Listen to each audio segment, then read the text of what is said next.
अगर देश में रहना होगा, वंदे मातरम कहना होगा। हमारे बात में दम हो तो कहना ही चाहिए, वंदे मातरम। बात में दम हो तो कहना ही चाहिए। स्थानीय लोकतंत्र की पाठशाला में खड़े होकर देश के राष्ट्रगीत को चुनौती देना, सरेआम गुंडागर्दी पर उतर आना और अपनी ही पार्टी को भाड़ में जाने की नसीहत दे देना, क्या यही है आज की राजनीति का नया चेहरा?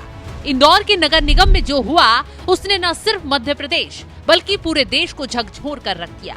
ये कहानी सिर्फ वंदे मातरम के विरोध की नहीं है, ये कहानी है कांग्रेस की मुस्लिम लॉबी की उस कट्टर सोच की जो संविधान की आड़ लेकर राष्ट्र के सम्मान को पैरों तले रौंदना चाहती है। और सबसे शर्मनाक, कांग्रेस की वो चुप्पी जिसने अपने ही नेताओं को इतना बेलगाम कर दिया कि वो अब पार्टी को ही आंख दिखा रहे हैं।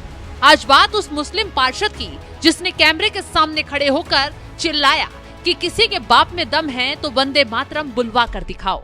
अगर देश में रहना होगा, वंदे मातरम कहना होगा। हमारे बात में दम हो तो कहना ही चाहिए, वंदे मातरम। बात में दम हो तो कहना ही चाहिए।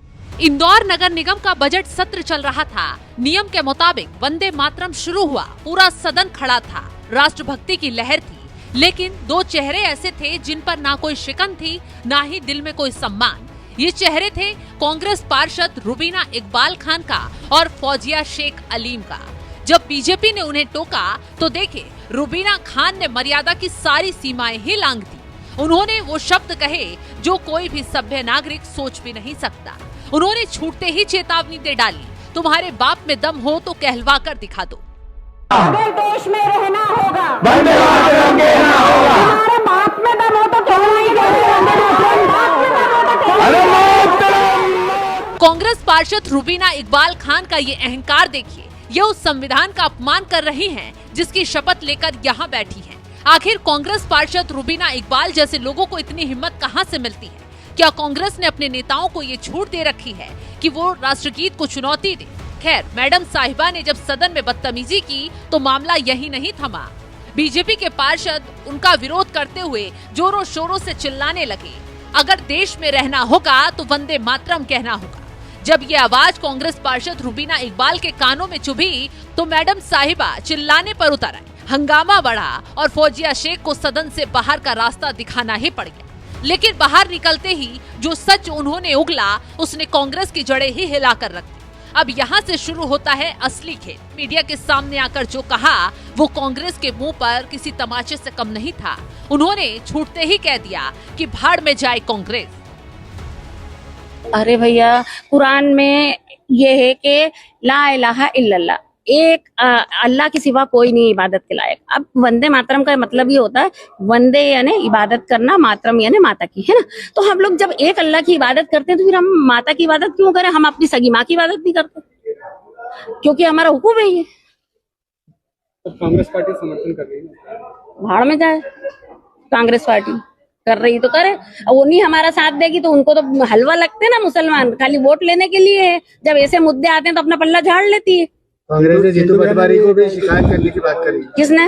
जिंदू भैया ने शिकायत करने की बात करी, हमारी शिकायत करने की बात करी। अच्छा, घटनाक्रम हो जिस तरीके से बात वहाँ पे बताई जाएगी, क्या लगता है? अच्छा, बता दे फिर जाके। ठीक है, हम भी चले जाएंगे EMIM में, वहाँ बॉम्बे में जीती है फिर बहुत सारे वोटों से। हाँ, ओवैसी की पार्टी में चले जाएंगे। तो जरूरी थोड़ी है कि हम कांग्रेस से कोई अनुबंध थोड़ी लिखा रखा हमने कि कांग्रेस में ही रहेंगे जिंदगी भर। पार्टी के अंदर फूट हो रही है। जिस पार्टी के सिंबल पर ये चुनाव जीतती हैं, उसी को इन्होंने कचरे के डिब्बे में डाल दिया। क्यों? क्योंकि इन्हें लगता है कि कांग्रेस सिर्फ मुसलमानों का वोट चाहती है, लेकिन जब बात उनके स्टैंड लेने की आती है तो वो पल्ला झाड़ जाती है।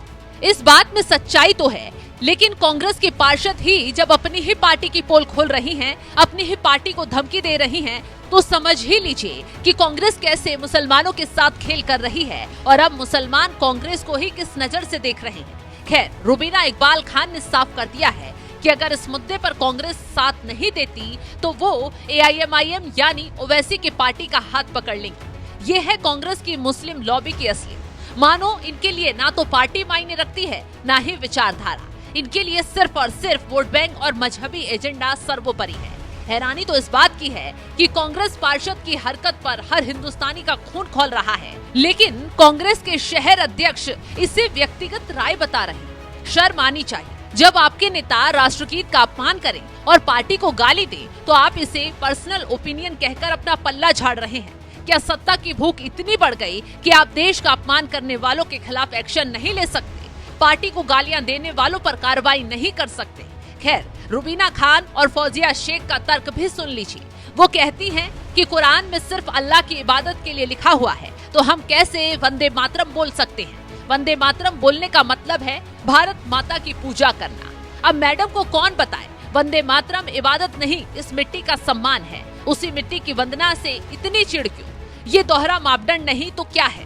खैर, जिस तरीके से वो इस मुद्दे पर कांग्रेस को खुली धमकी दे रही हैं, वो घमंड बताता है कि उन्हें अब कांग्रेस की जरूरत नहीं है, क्योंकि उन्हें पता है कि वोट बैंक की राजनीति में कांग्रेस मुस्लिमों के आगे घुटने अपने आप टेक चुकी है। खैर, फौजिया शेख और रुबीना खान ने आज ये साबित कर दिया कि उनके लिए मजहब देश से बड़ा है और सत्ता सिर्फ एक जरिया है। इस कट्टरपंथी सोच और कांग्रेस की लाचारी पर आप क्या कुछ सोचते हैं? क्या आपको लगता है कि ऐसे लोगों को सदन में बैठने का हक है? अपनी राय कमेंट बॉक्स में जरूर बताएं।